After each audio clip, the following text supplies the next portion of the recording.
Om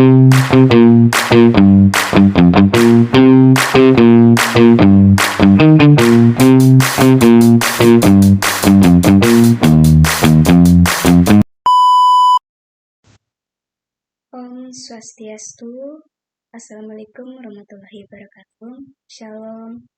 Perkenalkan, nama saya Resa Ramadhani, NIM 2504030, kelas A Prodi Teknologi Informasi.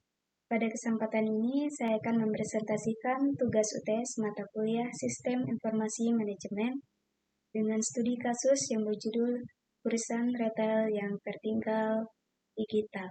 Presentasi ini akan saya bahas secara berurutan mulai dari penjelasan latar belakang kasus, analisis mendalam berbasis teori SIM, solusi strategis transformasi digital hingga kesimpulan. Seluruh analisis ini juga akan saya kaitkan dengan permintaan dosen seperti identifikasi masalah SIM, analisis strategis, kaitan keunggulan bersaing TI, evaluasi TKM, dan solusi transformasi digital. Sebagai dasar analisis, saya menggunakan teori-teori dalam sistem informasi manajemen dan dua referensi ilmiah yang akan saya cantumkan di akhir presentasi. Mari kita mulai. Latar belakang, kasus ini berfokus pada sebuah perusahaan retail berskala nasional yang saat ini mengalami penurunan kinerja signifikan di tengah perkembangan era digital. Sebelumnya, perusahaan ini memiliki pangsa besar yang cukup besar, namun sering dengan maraknya bisnis berbasis teknologi, posisinya semakin terdesak. Gejala yang terlihat antara lain penurunan penjualan secara drastis, ketidakmampuan bersaing dengan bisnis e-commerce, sistem informasi yang digunakan tidak terintegrasi antar bagian, data pelanggan yang ada tidak dimanfaatkan secara optimal, proses pengambilan keputusan masih dilakukan secara manual dan berjalan lambat, serta tingginya komplain dari pelanggan. Yang dihadapi, dampak dari permasalahan ini sangat beragam. Penurunan penjualan mengakibatkan penurunan pendapatan perusahaan. Ketidakmampuan bersaing dengan e-commerce membuat pelanggan beralih ke pesaing yang menawarkan kemudahan transaksi. Sistem yang tidak terintegrasi menyebabkan data antar bagian tidak sinkron, sehingga informasi yang dihasilkan tidak akurat. Data pelanggan yang tidak dimanfaatkan membuat perusahaan tidak memahami kebutuhan pasar. Keputusan yang lambat membuat perusahaan tidak dapat merespon perubahan pasar dengan cepat. Dan komplain pelanggan yang tidak tertangani dengan baik merusak citra perusahaan di mata publik. Berdasarkan latar belakang dan dampak tersebut, kita perlu melakukan analisis mendalam menggunakan teori sistem informasi manajemen untuk menemukan akar masalah dan solusi yang tepat. Analisis berdasarkan teori. Identifikasi masalah berdasarkan teori komponen sistem informasi. Berdasarkan teori komponen sistem informasi, kita dapat mengidentifikasi masalah pada setiap elemen sistem yang digunakan perusahaan. Input, data transaksi, data pelanggan, dan data operasional dimasukkan secara manual atau menggunakan sistem yang terpisah antar bagian, sehingga data tidak konsisten dan rentan kesalahan. Proses pengolahan data dilakukan secara manual atau semi-otomatis, sehingga membutuhkan waktu lama dan tidak dapat menghasilkan informasi secara real-time. Ketiga, output, informasi yang dihasilkan berupa laporan statis yang tidak mendukung pengambilan keputusan strategis, serta tidak ada informasi yang disajikan untuk memahami perilaku pelanggan. Keempat, umpan balik. Tidak ada mekanisme umpan balik yang terstruktur untuk mengevaluasi kinerja sistem dan kepuasan pelanggan, sehingga masalah tidak terdeteksi sejak dini. Sistem informasi yang ada belum berperan sebagai alat pendukung pengambilan keputusan dan peningkatan kinerja perusahaan. Analisis strategi perusahaan berkaitan dengan keunggulan bersaing berbasis TI.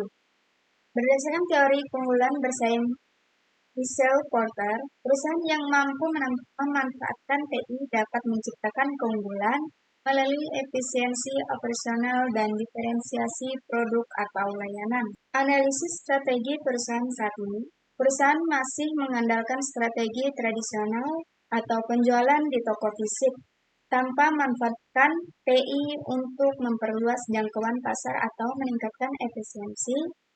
Akibatnya, strategi yang dijalankan tidak mampu bersaing dengan pesaing yang sudah memanfaatkan e-commerce, analisis data pelanggan, dan sistem otomatisasi. Kaitan dengan keunggulan bersaing berbasis TI, jika perusahaan memanfaatkan TI, ia dapat menciptakan keunggulan melalui yang pertama, efisiensi operasional. Sistem terintegrasi dapat mengurangi biaya operasional dan mempercepat proses bisnis. Yang kedua, diferensiasi layanan. Menggunakan data pelanggan untuk memberikan layanan yang dipersonalisasi sehingga pelanggan merasa dihargai. Yang ketiga, atau yang terakhir, jangkauan pasar.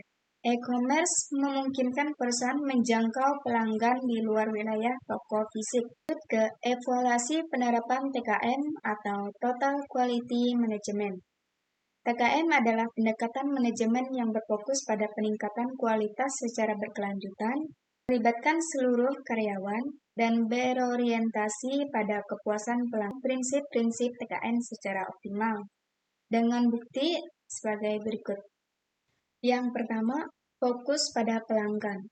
Banyaknya komplain pelanggan menunjukkan bahwa perusahaan tidak memahami kebutuhan dan harapan pelanggan. Data pelanggan yang tidak dimanfaatkan membuat perusahaan tidak dapat menyesuaikan produk dan layanan dengan kebutuhan pasar. Peningkatan berkelanjutan. Proses bisnis yang masih manual dan tidak terintegrasi menunjukkan bahwa perusahaan tidak berusaha untuk meningkatkan efisiensi dan efektivitas proses secara berkelanjutan. Jika TKM diterapkan dengan baik, perusahaan akan berusaha untuk memperbaiki sistem informasi dan proses bisnis secara terus-menerus untuk memenuhi kebutuhan pelanggan. Dari seluruh analisis di atas, dapat disimpulkan bahwa akar masalah utama perusahaan adalah kurangnya pemanfaatan TI dalam sistem informasi dan proses bisnis, serta belum diterapkan prinsip-prinsip manajemen modern seperti TKM untuk meningkatkan kinerja perusahaan. Solusi strategis. Solusi transformasi digital yang dapat diterapkan berdasarkan analisis masalah dan teori yang digunakan. Berikut adalah solusi strategis yang dapat dijalankan perusahaan. Yang pertama, mengimplementasikan sistem informasi terintegrasi. Mengembangkan atau membeli sistem ERP atau Enterprise Resource Planning yang mengintegrasikan seluruh bagian perusahaan, penjualan, keuangan, persediaan, dan data pelanggan. Sistem ini akan membuat data antar bagian sinkron dan dapat diakses secara real-time, sehingga proses bisnis menjadi lebih efisien dan akurat. Yang kedua, membangun platform e-commerce. Membuat toko online yang terintegrasi dengan sistem toko fisik, sehingga pelanggan dapat memilih berbelanja secara online atau offline. Hal ini akan memperluas jangkauan pasar dan membuat perusahaan dapat bersaing dengan bisnis e-commerce lainnya. Memberikan pelatihan kepada seluruh karyawan agar dapat menggunakan sistem informasi baru dan memahami pentingnya transformasi digital dalam meningkatkan kinerja perusahaan. Langkah implementasi secara bertahap. Agar solusi dapat dijalankan dengan baik, perusahaan dapat menerapkan secara bertahap. Tahap pertama, evaluasi kebutuhan sistem yang pemilihan vendor yang sesuai dengan anggaran dan kebutuhan perusahaan. Tahap 2, implementasi sistem dasar, integritas data antar bagian dan sistem keuangan. Tahap 3, pengembangan platform e-commerce dan sistem analisis data pelanggan. Tahap 4, penerapan prinsip TKM berbasis TI dan pelatihan karyawan. Tahap 5, yang terakhir, evaluasi kinerja sistem dan perbaikan secara berkelanjutan. 2 referensi ilmiah, buku Loudon K.C. dan Loudon J.P. 2022, Sistem Informasi Manajemen, Mengelola Perusahaan Digital di Era Ekonomi Global. Edisi 16, Jakarta, Penerbit Salemba 4. Jurnal Pratama IPG dan Wibowo A 2023, Transformasi Digital dan Keunggulan Bersaing pada Perusahaan Retail di Indonesia, Jurnal Manajemen dan Bisnis Indonesia 10/1/45-58. Kesimpulan, dari seluruh analisis dan pembahasan yang telah saya sampaikan, dapat ditarik beberapa kesimpulan sebagai berikut. Masalah yang dihadapi perusahaan retail ini disebabkan oleh sistem informasi yang tidak terintegrasi, kurangnya pemanfaatan TI, dan belum diterapkan prinsip-prinsip manajemen modern seperti TKM. Berdasarkan teori sistem informasi manajemen, pemanfaatan TI yang dapat membantu perusahaan menciptakan keunggulan bersaing, meningkatkan efisiensi operasional, dan memahami kebutuhan pelanggan. Solusi transformasi digital yang dijalankan secara bertahap, mulai dari integrasi sistem, pembangunan e-commerce, hingga pemanfaatan data pelanggan, dapat membantu perusahaan mengatasi masalah dan bersaing di era digital. Penerapan prinsip TKM berbasis TI juga akan membantu perusahaan meningkatkan kualitas layanan dan kepuasan pelanggan secara berkelanjutan. Demikian presentasi yang dapat saya sampaikan. Semoga dapat memberikan pemahaman yang jelas mengenai kasus ini. Terima kasih atas perhatiannya. Saya tutup dengan permasanti. Om Santi Santi Santi Om Santi.